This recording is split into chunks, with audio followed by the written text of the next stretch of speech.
కేంద్ర హోంశాఖ సహాయ మంత్రి బండి సంజయ్ మీడియాతో మాట్లాడుతున్నారు. ఇప్పుడు లైవ్ చూద్దాం. విషయంలో అబద్ధాలు చెప్పే ప్రయత్నం చేసిండు అప్పటి రాష్ట్ర ముఖ్యమంత్రి కేసీఆర్ గారు. మేము అనేక సందర్భాల్లో అడిగిన ప్రశ్నలకు సమాధానం చెప్పకుండా దాటవేసిండు అప్పటి ముఖ్యమంత్రి కేసీఆర్ గారు. మేము అప్పుడు స్పందించినప్పుడు అన్యాయం జరుగుతుంది, మొత్తం నల్గొండ, రంగారెడ్డి, మహబూబ్నగర్, ఖమ్మం కొంత ప్రాంతం అంతా కూడా ఎడారి గురవుతుంది అని చెప్పి మేము మాట్లాడినప్పుడు అన్ని మూసుకొని కూర్చున్నది కాంగ్రెస్ పార్టీ వాళ్ళు. ఇవాళ తెలంగాణ రాష్ట్రానికి కృష్ణా పరివారక ప్రాంతం ఆ ప్రాంతానికి తెలంగాణ వాటా ఎంత? 299 టీఎంసీలు, 575 టీఎంసీలు మన వాటా. కానీ అప్పుడున్నటువంటి రాష్ట్ర ముఖ్యమంత్రి ఆంధ్ర నాయకులతో కుమ్మక్కై ఏం చేసిండు కేసీఆర్ గారు? 299 టీఎంసీలకే సంతకం పెట్టొచ్చాడు. ఈ విషయాన్ని ఆధార పేపర్లతో సహా ఇద్దరి మధ్య జరిగిన ఒప్పందాలను పేపర్లతో సహా నేను బహిర్గతం చేసేటప్పుడు అప్పటి నుంచి ఇప్పటి వరకు కనీసం అప్పుడు కేసీఆర్ దగ్గర నుంచి సమాధానం లేదు. ఫస్ట్ బీఆర్ఎస్ పార్టీ దానికి సమాధానం చెప్పాలి. 575 టీఎంసీలు కృష్ణా జలాలు తెలంగాణకు రావాల్సి ఉంటే వాటా ప్రకారము 299 టీఎంసీలకే కేసీఆర్ గారు ఏ విధంగా సంతకం చెప్పి పెట్టిండు, ఏ విధంగా ఒప్పుకున్నారు? ఇది మోసం చేసినట్టు కాదా? ఎస్ఎల్బీసీ ఇంత ప్రారంభించక పొడిగించిన కారకులు ఎవరు?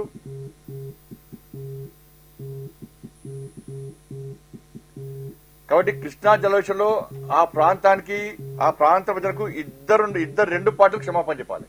వీళ్ళిద్దరం మోసం చేసాం. ఎప్పుడు రాష్ట్రంలో అధికారం లేవు. మేము కేంద్రంలో 2 రాష్ట్రాలకు న్యాయం చేయాలని చూస్తాం. కానీ ఈ రాష్ట్ర అప్పుడు ఇక్కడ ఉన్నట్టు కేసీఆర్ ఆంధ్ర నాయకులతో కుమ్మకై తెలంగాణకు అన్యాయం చేసిండు. తెలంగాణకు అన్యాయం చేసిన నీళ్ల విషయంలో తెలంగాణకు అన్యాయం చేసిన మొట్టమొదటి ద్రోహి కేసీఆర్. ఇవాళ మళ్ళీ ఏం తెలియనట్టు, నంగనాథ్లకి ఏం తెలియనట్టు మళ్ళీ ఇవాళ కృష్ణా జలాల విషయంలో ప్రజల దృష్టి మళ్లించే ప్రయత్నం చేస్తే 2 పార్టీలు ప్రధాన పాత్ర పోషించాలి. 2 పార్టీలు ప్రధాన బాధ్యత వహించాలి. ఈ 2 పార్టీల కారణం నేను మళ్ళీ అడుగుతున్నా. 299 నిమిషాలు సంతకం ఎట్లా పెట్టినావు? నువ్వు ఎవరిని అడిగి పెట్టినావు? అన్యాయం జరుగుతుందని తెలుసా తెలియదా? ఇప్పటికీ సమాధానం ఎందుకు చెప్తలేవు? దీని తర్వాత కూడా నేను లేఖ రాస్తే సంబంధిత అధికారులు కూడా 575 టీఎంసీలు మాత్రం తెలంగాణకు రావాల్సి ఉండే అని చెప్పించి కేసీఆర్ ప్రభుత్వంలోని అధికారులే నన్ను కోడ్ చేస్తూ కేంద్రం లేఖ రాశారు. నాది కోడ్ చేస్తూ కేంద్రం లేఖ రాశారు. అయినప్పుడు కేసీఆర్ లో కూడా కనీసం స్పందన లేదు. అప్పుడు జగన్మోహన్ రెడ్డి గారితో కుమ్మక్కై బిర్యానీ తినిపించి, చేపల పులుసు తినిపించి ఏమయ్యా మరి అప్పుడు ఆలింగనం చేసుకుని అన్నా తమ్ముడు అని చెప్పి తెలంగాణ ప్రజలకు బొమ్ముంచిరారు.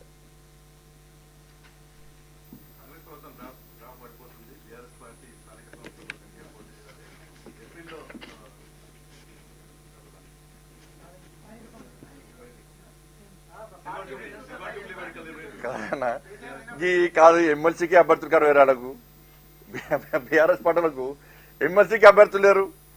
నా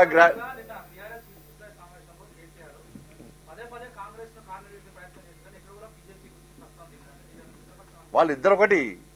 ఇప్పుడు నేను మళ్ళీ చెప్తున్నా, కాళేశ్వరం కేసు ఏమైంది?